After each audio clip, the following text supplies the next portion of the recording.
Isabel, today is the second and final day of the Russia-Africa Summit. What is on the agenda?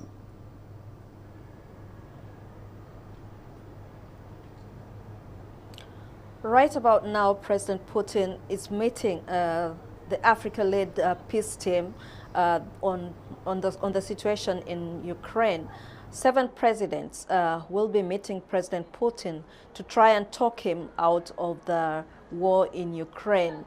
African leaders believe that peace can solve conflict other than war, and so they will be trying to convince President Putin to come to the table and talk to Ukraine so that war can come to an end.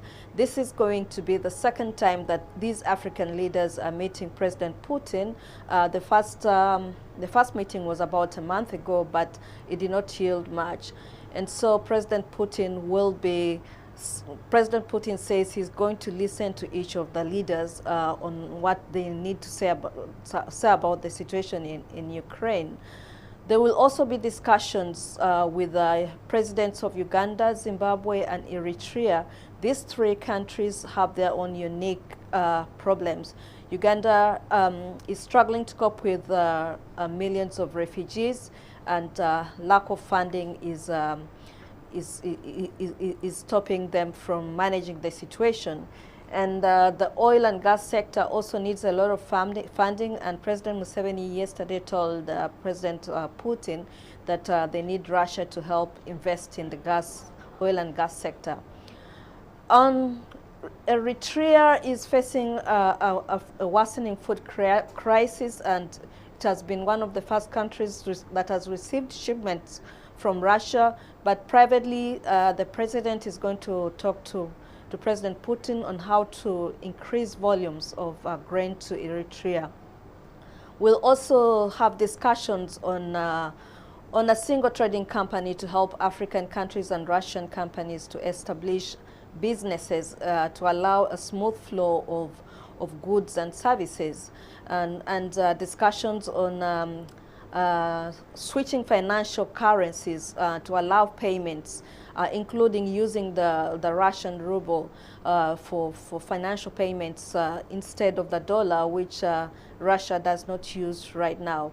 We've also heard that Russia has written off debts to African countries worth over 20 billion shillings.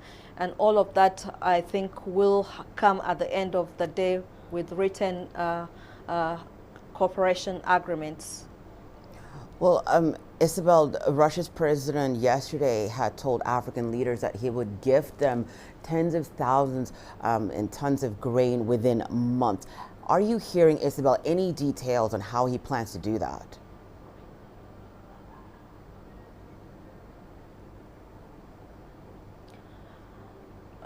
The Russian government says they are talking to African countries on establishing new logistic routes to allow shipments of grain reach Africa without the hurdles of insurance companies in the US and the UK.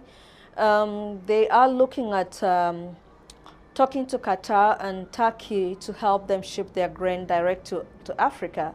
But also the Russian Export Center has also signed cooperation agreements with African leaders to establish investments and business connections so that Africa can receive grain easily. But we will be listening to what President Putin will say at the end of the day.